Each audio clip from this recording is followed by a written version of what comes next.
Hello दोस्तों, स्वागत है आपका हमारे YouTube channel Uttarakhand next exam में। आज मैं पुनः से सागर दैनी आपके पास कुछ महत्वपूर्ण सवालों को लेकर के आया हूँ, जो कि आज बायोलॉजी के पार्ट नंबर 11 है।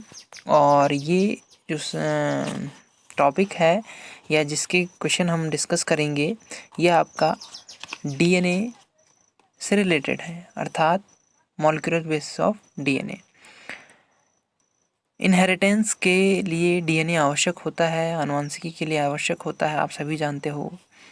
और किस प्रकार से डीएनए का मॉलिक्यूल बना होता है और आरएनए किस प्रकार से बनता है, आरएनए कितने प्रकार के होते हैं, डीएनए में कौन कौन से कंपाउंड होते हैं, ये सभी आपको पहले बेसिक चीज़ें पढ़नी होती हैं। और इसी के बाद हम इनके आगे क्वेश्चन देखते हैं, यानी कि इनके पहले हमें बेस मालूम हो, फिर हम आगे बढ़ें।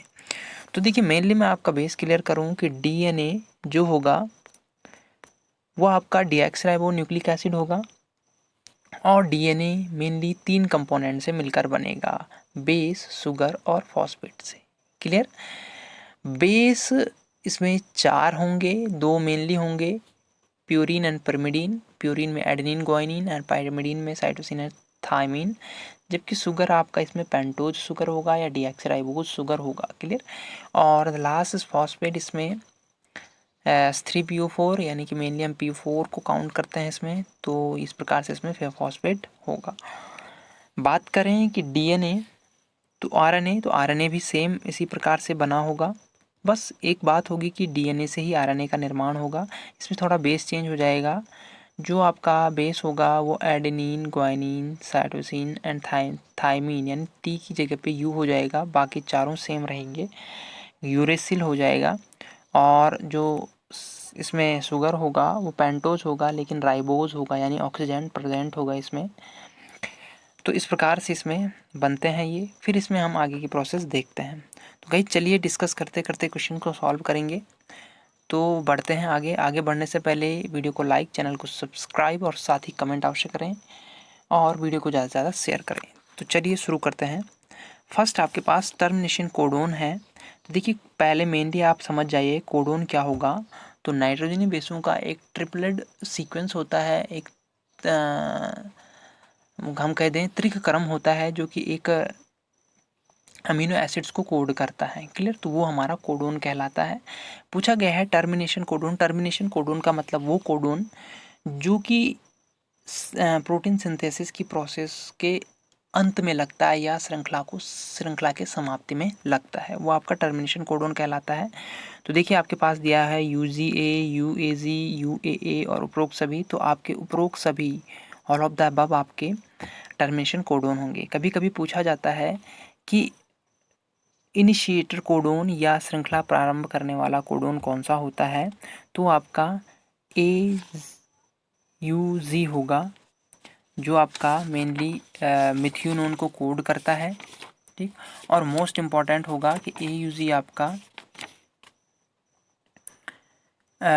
श्रृंखला प्रारंभ का कोडोन होगा। ठीक।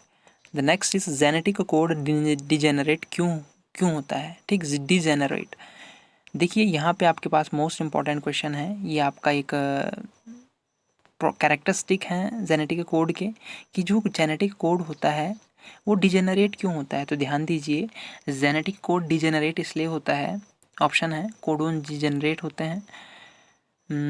एक अमीनो अम्ल एक से अधिक कोटों द्वारा किया जाता है। एक अमीनो अम्ल एक से अधिक कोटों द्वारा या एक से अधिक कोडों द्वारा कूट किए जाते हैं, हम कह सकते हैं। ठीक। एक से अधिक कोडोन होते हैं इसके।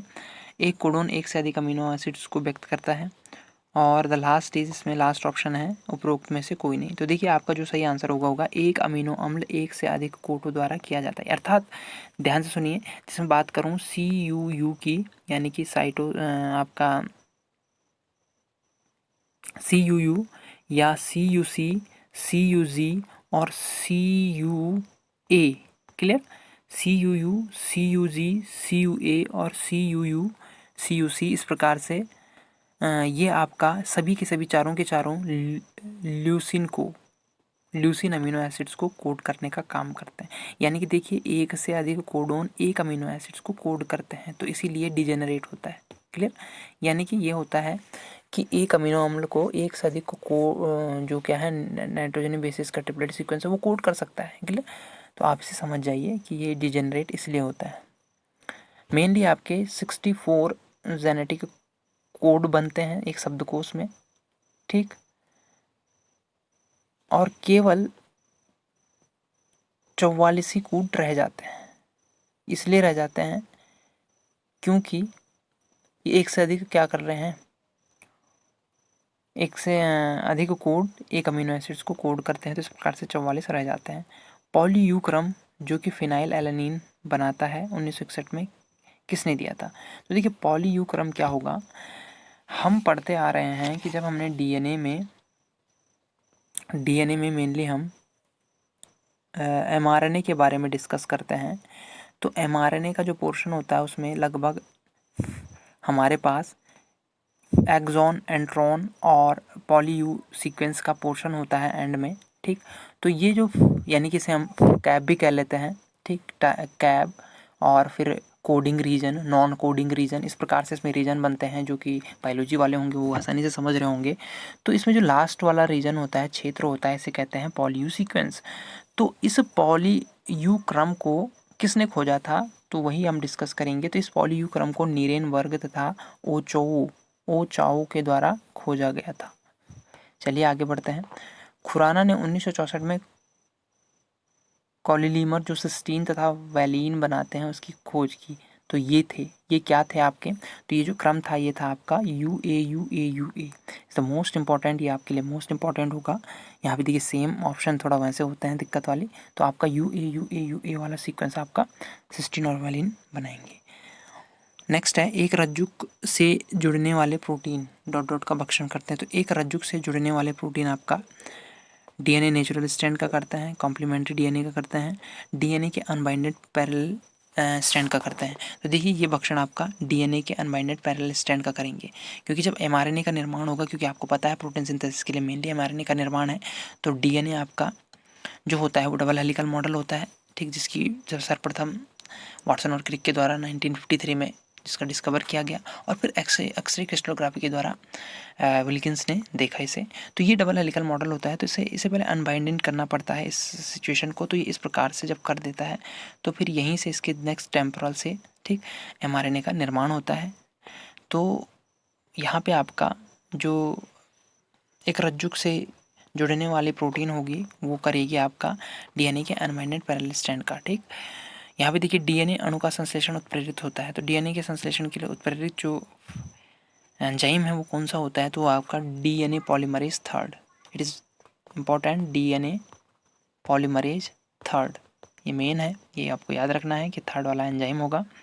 डीएनए पॉलीमरेज थर्ड मुक्त 3' हाइड्रोक्लोरिक समूह पर न्यूक्लियोटाइड को जोड़ता है, अतः डीएनए संश्लेषण की दिशा होगी। अब डीएनए संश्लेषण की कौन सी दिशा होगी, तो मोस्ट इंपॉर्टेंट लगा लीजिए, जब थर्ड दिशा से आपका हाइड्रोक्सिल ग्रुप जुड़ रहा है, ठीक, हाइड्रोक्सिल ग्रुप जब आपके थर्ड समूह से जुड़ता है तो कह रहे हैं कि न्यूक्लियोटाइड जो होता है, तो डीएनए संश्लेषण की दिशा कौन सी होगी, तो जहाँ से सिंथेटिक का काम होगा वो कौन सी दिशा होगी, वो होगी आपकी 5' to 3', क्योंकि वो 3' to 5' होगा, तो यहाँ पे आपका 5' to 3' आपके संश्लेषण की दिशा होगी। नेगेटिव होगा यहाँ पे, नेगेटिव सुपर कुंडलित डीएनए अकुंडलित डॉट डॉट के द्वारा होता है। तो ये आपका अकुंडलित किससे होगा, ये इम्पोर्टेंट है। तो ये आपका टोपो आइसोमरेज फर्स्ट के द्वारा कॉइलिंग हो जाता है इसका, ठीक, अकुंडलित हो जाता है टोपो आइसोमरेज फर्स्ट। मेल्सन तथा स्टाइल ने इकोलाई पर डॉट डॉट का कार्य किया। तो देखिए इसने क्या कार्य किया, इसने बताया कि डीएनए का द्विगुणन होता है, अर्थात duplication of DNA. Clear, duplication of DNA का द्विगुणन, यानी डीएनए अपने प्रतिलिपि का निर्माण कैसे करता है, तो इन्होंने इकोलाई पर ये रिसर्च किया। मेल्सन और स्टाइल याद रखिए। क्षारक के 6 द्विक अणु किस प्रकार के डीएनए में मिलती है, इस प्रकार से होगा ये कि क्षारक 6 द्विक अणु यानी कि 6 पेयर ऑफ बेसेस किस वाले डीएनए में मिलती है, यहाँ पे थोड़ा दिक्कत आ गई है।